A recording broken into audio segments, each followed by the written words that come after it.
Parfait. Bon. Alors voilà, bienvenue tout le monde, merci d'être là. On est content de vous recevoir pour la réunion d'avant-course du 45 vertical.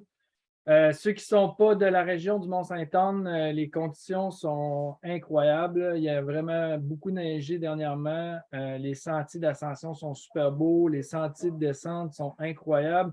La montagne au complet est ouverte. Fait que, vous allez avoir vraiment du beau ski à faire. Dans un premier temps, pour ce qui est là, des questions, on va commencer à vous expliquer le principe de cette année assez brièvement parce qu'on a vraiment simplifié les choses cette année. Puis une fois que ça sera fait, je vais vous parler là, de petites technicalités là, pour le 45 vertical, comment ça va se passer samedi matin, puis ainsi de suite. La première chose qu'on va vous expliquer cette année, je vais vous partager mon écran dans quelques instants. J'ai fait un exemple de carte, dans le fond, que vous allez recevoir samedi matin. Et puis, quand je vais le partager à l'écran, Marc-André Bédard qui est là, va vous expliquer un peu notre principe pour le pointage. Parce que l'année passée, en fait, pour faire une histoire courte, il fallait revenir à la base pour reprendre un punch puis retourner dans la montagne. Cette année, de la façon que ça va marcher, on va vous donner une carte à punch. Vous allez partir pour votre 5 heures, puis vous allez pouvoir puncher autant de points que vous voulez avant de revenir. L'année passée, le pointage était calculé par le dénivelé puis la distance qui séparait le point de contrôle de la base du Mont-Sainte-Anne. Cette année, ce n'est pas ça du tout. Je vais laisser la parole à Marc-André pour qu'il puisse vous expliquer. Je vous partage mon écran dans quelques instants.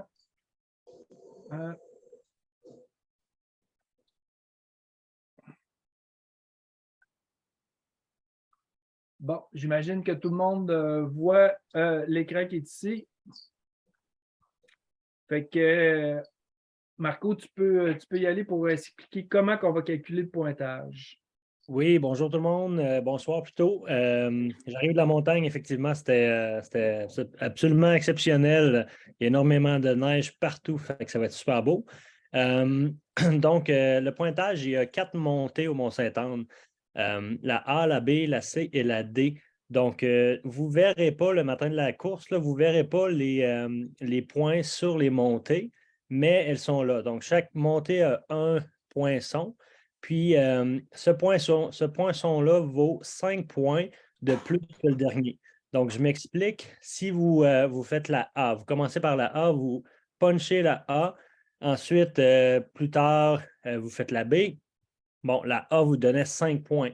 Donc, la B étant votre deuxième montée différente, parce que vous ne pouvez pas puncher 2 fois la même, va valoir 5 plus 5, étant donné qu'elle vaut 5 de plus que le dernier. La C va valoir 5 plus 5 plus 5, donc 15 points. Donc A plus B, donc ça fait 15, et ainsi de suite. Donc c'est exponentiel pour ce qui est des montées, et c'est le même principe pour ce qui est des descentes, sauf qu'au lieu d'être 5 points, c'est 1 point de plus que le dernier. Donc les descentes, il y a 16 poinçons dans les descentes. Le premier vaut 1 point, le deuxième vaut 2 points, et ainsi de suite. Donc, ça monte exponentiellement. C'est important de savoir que les descentes, les poinçons seront indiqués sur votre carte. Là, c'est une carte à titre d'exemple, mais ils seront indiqués sur votre carte. Et sur le petit rond, il y a une petite flèche que vous allez voir là, sur la carte imprimée que vous aurez. Puis la flèche vous donne vraiment le point exact, là, on s'entend à plus ou moins quelques mètres près, comme on voit là, si on regarde le 2, là, il y a un petit point dessus. Là. Bon, donc dans ce cas-ci, là, le 2 serait à 665 mètres en plein milieu de la piste. Donc, ça vous donne un indice comment ça fonctionne puis comment vous organisez. Donc, si on répète tout ça, 1 plus 1 plus 1 plus 1 Donc, le 4e point que vous ramassez, vos 4 points, plus 3, plus 2, plus 1. Et voilà, je pense que Jean, tu peux compléter si c'est clair. On va se faire un petit exemple, là, OK? Mettons là, que vous décidez, bon, la A, là, vous remarquez qu'il y a 2 branches dans la A ici, là, OK? On va vous donner un indice tout de suite. Là. Le point de contrôle ne se situe pas dans une de ces 2 branches-là, justement, pour pas que vous le ratiez si vous décidez de monter, OK? Bon, on va le répéter, ça, le matin avant de partir. Il y a 2 branches. La raison est que cette année, le Mont-Saint-Anne a décidé de... Oh, je m'entends parler. Il y a quelqu'un qui a le... Bon, OK. Excusez-moi. Donc, c'est ça. Le Mont-Saint-Anne a décidé de mettre 2 branches là, pour la A cette année. Ça fait que vous avez le choix de monter par celle qui est plus à l'ouest, qui se trouve à être le chemin du Roi, le chemin d'accès du Mont-Saint-Anne, puis celle qui est un peu plus en sentier, qui se trouve à être à l'est. Ça ne change pas beaucoup de choses là, dans la progression. Bref, on se fait un exemple. Disons que vous décidez de partir dans la A pour débuter. Vous montez, il y a quelques points de contrôle qui se trouvent de descente qui vont être comme le 1, le 3. Bon, vous décidez que vous faites la A, vous montez, vous arrivez à peu près au punch de la A, vous le punchez, puis là, rendu à cet endroit-là, vous allez sûrement avoir des options pour soit descendre, soit monter en haut de la montagne. Si vous décidez de descendre, vous allez prendre le chemin de descente qui va vous amener à un point de contrôle ou 2, 3 points de contrôle en prenant quelques intersections en descente. Ça fait que ça va vous permettre d'accumuler plus de points. Une fois en bas, là, vous décidez que vous montez complètement en haut, vous allez puncher la B, ce qui commence à être très payant pour vous. Puis à partir du haut de la montagne, là, vous allez avoir plein de points au nord, plein de points à l'ouest, puis vous allez pouvoir choisir lesquels faire.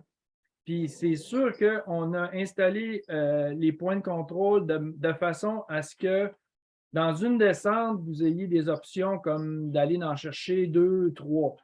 On l'a conçu un peu comme ça là, cette année. Fait que, si vous avez des questions là, pour ce qu'on explique là, présentement, là, il y a des choses qui vous viennent en tête, là, vous pouvez le mettre dans le chat on va lire les questions puis on va y répondre en direct.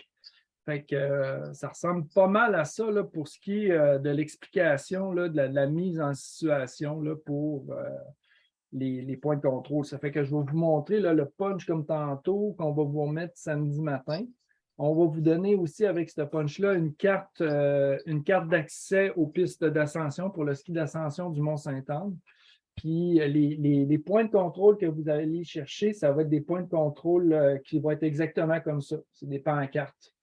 Ils sont recto-verso, donc vous pouvez le voir des 2 côtés, sauf pour ce qui est des points d'ascension, les points de contrôle d'ascension. Étant donné que l'année dernière, il y avait pas mal de tricheurs, puis qu'il y en a qui allaient chercher des points de contrôle d'ascension en descente, c'est la raison principale pourquoi on ne les a pas mis sur la carte. Si vous voulez aller puncher le point puis le récupérer, vous devez monter, vous devez faire prendre la chance d'être obligé de faire la piste d'ascension au complet pour être certain de ne pas le rater. Puis si vous descendez la piste d'ascension, vous ne le verrez pas parce qu'on l'a installé sur un arbre. Ça fait qu'en descendant, vous ne le verrez pas. Il faut absolument monter pour le voir. Je vais arrêter la présentation pour aller voir s'il y a des questions sur le chat.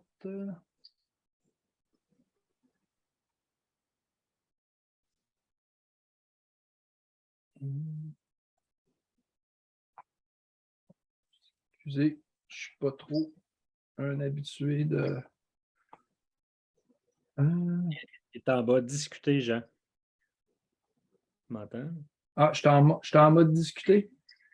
Non, c'est en bas, il y a une bulle discuter. On a une question. Là. Oh, it's recording. I was trying to take a screenshot picture. Oh, that's what happened. And I signed off. Oh. C'est vrai, genre, on a peut-être des gens qui parlent anglais. On pourrait peut-être faire. Ah oui, on a peut-être des gens, j'imagine, qui comprennent le français parce qu'il n'y a rien en anglais. Il n'y a rien en anglais sur le site web. Là, il faut que je trouve le moyen de C'est en bas, il y a une bulle, tu as tes participants, si tu as le même écran que moi, puis la deuxième bulle, c'est discuter. Comme une bulle. En pesant là-dessus, ça ouvre le chat, là, la discussion. As-tu, Jean? Ça ne sera pas long là, je vais le trouver. Ah, OK.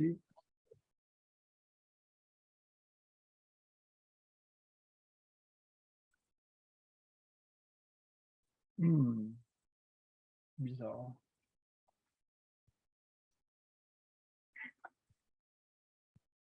Ça ne sera pas bien long là, je vais le trouver. Je l'ai dit, Jean. Ouais, vas-y, puis on va y répondre du tac au tac. Éric Boudreau nous demande est-ce que c'est conçu pour qu'avec les 4 montées, on est capable de faire tous les points de contrôle? Ça serait difficile, mais dans le temps donné, Jean, qu'est-ce que tu en penses? Ouais, c'est ça, vous avez 5 heures. Je pense que si vous voulez faire tous les points de contrôle, il va falloir être extrêmement rapide. On ne l'a pas testé là, au complet, là, mais moi, je pense aussi que ça va être difficile. Mais en faisant les 4 montées, c'est sûr que ça donne une chance d'en faire une très, très bonne partie. Là, si quelqu'un est capable de faire les 4. Ensuite, on a Jérémy. Donc, dans la A, le punch n'est pas dans la partie du bas. Comment s'assurer que les gens ne commencent pas la montée au milieu de la A?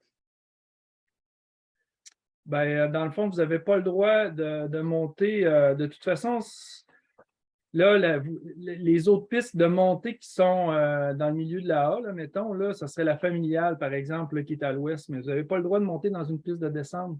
Il va y avoir des patrouilleurs bien plein la montagne. Puis si jamais ils voient quelqu'un qui monte dans une piste de descente, c'est disqualification automatique. Ensuite, est-ce que l'explication du système de pointage est décrite quelque part à l'écrit? Est-ce qu'on avait ça sur le site, Jean? Non, on n'avait pas ça sur le site. On pourrait peut-être juste... On pourrait l'ajouter d'ici demain, là, ça va être assez facile. Sur le site Internet, la page du 45 verticale. Est-ce qu'on peut débuter par n'importe... Est-ce qu'on peut débuter par n'importe quelle piste ou doit-on débuter par la A? On peut... Vous pouvez choisir n'importe quelle piste d'ascension. Évidemment, si vous choisissez la D, il faut commencer par une des 3, c'est-à-dire A, B ou C, avant de pouvoir vous rendre dans la D. Y a-t-il possibilité de prendre tous les points de descente? Bon, la même question qu'on a eue tout à l'heure. Donc, ce serait potentiellement faisable, mais il faudrait être extrêmement rapide. Bon, parfait, merci. Voilà pour les questions. Bon, c'est bon. Puis. Excuse-moi, est-ce que je peux la poser en parlant, là, parce que je suis en auto? Oui, vas-y. Vas-y, Daniel. Oui, dans la C, la piste C, il y a 2 pistes C dans le bas de la montagne qui sont bien marquées avec des ronds C. Est-ce que vous allez les différencier ou? Là, la carte que tu vois là, Daniel, là, c'est la C officielle, c'est celle de la Libéris. Là. Il y a une C alternative. Là. Oui, qui est un petit peu qui est parallèle à celle-ci, puis est bien identifiée avec des ronds C aussi. Oui, mais nous autres, on a utilisé l'officielle, la C officielle. Celle qui est la plus basse. Celle qui est la plus basse, exactement. Celle qui est sur la carte de la façon qu'on l'a tracée en vert là, sur la carte. OK. Merci. De rien. On demande s'il y a des points de ravitaillement. Il y a un point de ravitaillement à la base, dans le centre des congrès. Vous allez avoir des choses là si jamais vous avez besoin de quelque chose, mais dans la montagne, il n'y a pas de point de ravitaillement. Donc, amenez-vous beaucoup de bouffe, puis beaucoup d'eau. Ceci étant dit, dans la montagne, vous avez le chalet du sommet qui est ouvert, qui est en opération, donc il y a de l'eau potable qui est là. Vous avez aussi le chalet au nord qui a des toilettes, par contre, l'eau n'est pas potable.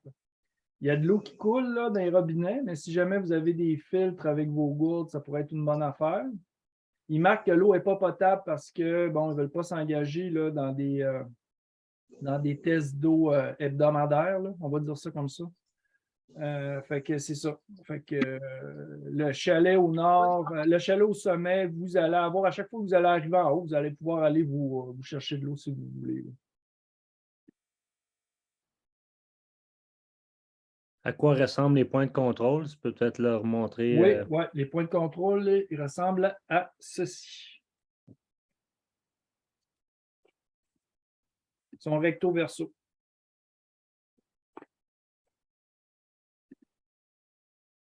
On avait-tu d'autres questions?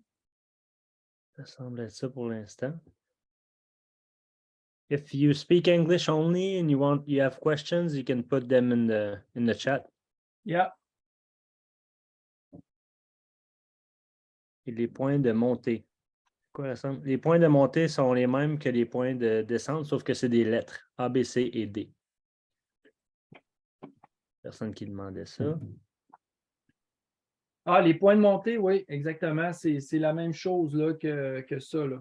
La différence, c'est que les points. Ah, on oublie de spécifier, on va le dire encore samedi, là, mais ces pancartes-là, là, ici, les points de contrôle, ils sont sur des grands bambous. On appelle ça des bambous là, orange et noir.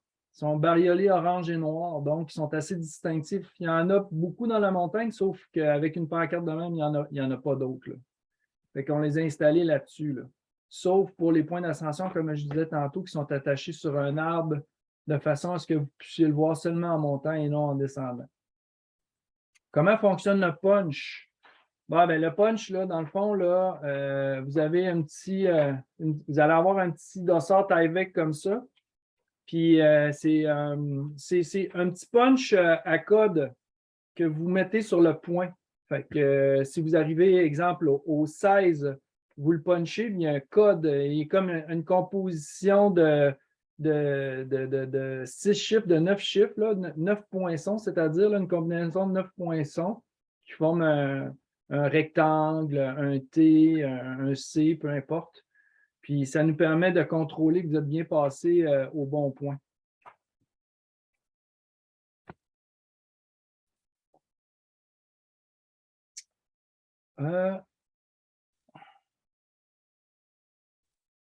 J'ai pas trop. Tu veux-tu continuer les questions, Marco, dans l'ordre que tu lisais? Oui, bien, on est rendu dessus là. Dans le fond, les 3 dernières, c'est des questions sur le poinçon que je pense que tu viens de bien expliquer.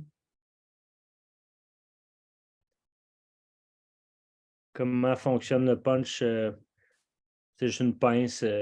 C'est ça, c'est juste une pince que vous mettez. Vous allez voir, il est attaché. Dans le fond, il est attaché là, sur la pancarte ici. Il va pendre sur une corde. Puis vous allez pouvoir, vous allez voir, c'est très simple. C'est très intuitif, comme on dit. Donc, il y a 16 points de contrôle en descente. Exactement, il y a 16 points de contrôle en descente, puis vous avez 4 points de contrôle en montant. Martin Ouellette, le plan que tu as vu, c'était seulement une démonstration. Vous allez recevoir là, la carte là, en personne. Donc, ne vous fiez pas au plan qu'on vous a montré tout à l'heure. C'est un exemple. Les points de contrôle que j'ai mis sur la carte, ils ne seront pas sur la carte originale, là, la carte pour la course. Donc, avec les heures, on a 1h30, je pense qu'on remet les billets pour le ski, les billets de remontée, pas de remontée, mais plutôt de ski d'ascension, le punch, puis les indications. Dans cette heure et demie-là, vous allez avoir, dans cette fenêtre de temps-là, vous allez avoir le temps de regarder la carte, puis de vous faire une petite stratégie de course avec votre coéquipier ou solo. Là. Il va y avoir des tables, vous allez pouvoir vous installer, ça fait qu'il n'y aura pas de problème pour ça. On disait aussi dans le courriel, étant donné que la carte, ça va être une carte papier, là, 11-17 conventionnelle, je vous conseille fortement de vous amener un petit sac, exemple Ziploc, ou un grand sac Ziploc plutôt, pour mettre la carte, pour la consulter, pour ne pas la mouiller durant votre journée. On a juste une carte par équipe ou par participant. Jean demande si on peut faire la même montée 2 fois. Oui, absolument. Vous pouvez faire la même montée 2 fois, il n'y a pas de problème. La différence, c'est que comme Marco expliquait, c'est que si vous faites, par exemple, juste la baie dans la journée, mais ce n'est pas payant. Parce que tout le monde sait que la baie, c'est la plus rapide pour monter en haut de la montagne. La seule affaire, c'est que vous ne pourrez pas puncher la baie 4 ou 5 fois. Fait que c'est beaucoup plus payant pour vous d'aller chercher les autres points d'ascension. Ouais. Une montée, un punch maximal par. Ça c'est bon pour toutes les punches. Là. Fait que si vous avez punché le numéro 16, ben retournez-y pas. Et vous allez juste avoir les points une fois. Si vous avez punché la A, vous voulez y retourner, c'est correct, mais si vous la repunchez 2 fois, ça ne comptera pas. C'est juste une fois. On demande s'il y a des points de contrôle dans les sous-bois. Oui. Oui, on a mis des points de contrôle. La façon qu'on l'a fait, c'est qu'on a essayé de diviser ça dans le secteur expert, dans le secteur débutant, puis dans le secteur intermédiaire. Ça fait que je ne sais pas s'il y a beaucoup d'entre vous qui connaissent la montagne, mais pour ceux qui connaissent la montagne, le côté expert, c'est un vrai côté expert. Fait que si jamais vous n'êtes pas à l'aise en descente, des fois, vous pouvez vous poser la question. Parce que tout ce qui est sur la carte, vous allez voir, là, toutes les pistes qui sont en noir, c'est des doubles diamants. Puis c'est des vrais doubles diamants au Mont-Saint-Anne. Bon, la carte punch est-elle résistante à l'eau?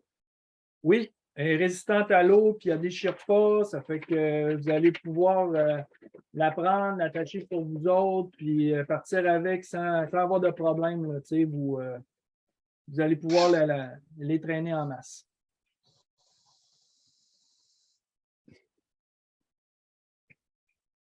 On a-tu d'autres questions? C'est tout pour le moment. Bon, ben c'est super. Ça fait le tour pas mal pour nous autres. Ça fait que ça va être le fun parce que il y a un autre principe que je voulais vous expliquer aussi, juste pour être certain, c'est que, mettons là, que vous faites ce challenge-là, là, il est fait pour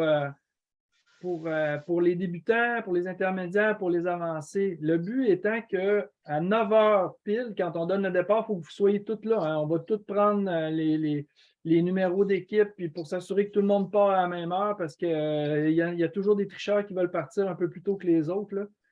Puis on n'est pas là pour. C'est pas une compétition là, pour gagner. Là. On est là pour se faire du fun. Là. Ça fait que ceux qui ne partent pas en même temps, c'est vraiment poche. Là. Bref, ce que je voulais vous dire, c'est que si jamais vous décidez qu'après 2 heures et demie, vous en avez assez, vous avez le droit d'arrêter. Vous n'êtes pas obligé de faire l'événement pendant 5 heures de temps non-stop. Il s'agit juste de savoir c'est quoi votre stratégie de course, puis d'aller chercher le plus de points possible dans le laps de temps que vous pensez qui est convenable pour vous autres et pour votre équipe. Fait que si vous décidez de partir 2 heures, vous partez 2 heures, vous nous ramenez votre carte de punch, on comptabilise vos points, puis si ça se trouve, il se peut que vous gagnez dans votre catégorie parce que vous avez eu une bonne stratégie de course puis que vous êtes allé chercher beaucoup de points. Fait que c'est là que vous êtes capable d'aller tirer votre épingle du jeu. Ensuite de ça, ce que je voulais vous dire d'autre, c'était, ouais, c'est ça, soyez présents au départ, tout le monde. Puis, une autre chose qui est importante, c'est qu'on vous donne 5 heures, 5 heures bien pile. Si vous dépassez d'une seule seconde ce temps réglementaire-là, votre carte de punch, tous les points que vous allez avoir punché, si vous ne le remettez pas avant le laps de temps de 5 heures, mettons que vous arrivez, là, ça finit à 2 heures l'après-midi, là, mettons que vous arrivez à 2h01 l'après-midi, ben c'est plate, mais il y a tout ce que vous allez avoir fait dans la journée ne comptera pas. Fait qu'il faut vraiment arriver avant 14 heures. C'est la règle qu'on s'est dit qu'on serait intransigeant dessus pour être fair avec tout le monde. Ça fait que soyez avisés. Là. On va tout répéter ça dans le fond samedi aussi. Là. On demande si 2 membres d'une équipe peuvent se séparer ou ils doivent rester ensemble en tout temps. Ben, vous allez avoir une carte de punch par équipe. Fait que si vous essayez de vous séparer, ça ne sera pas payant.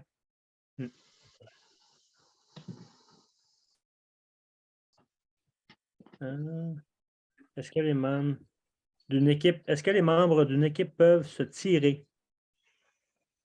Bon, là, on ne commencera pas à contrôler ça, là. Si vous voulez vous tirer, oui, allez-y.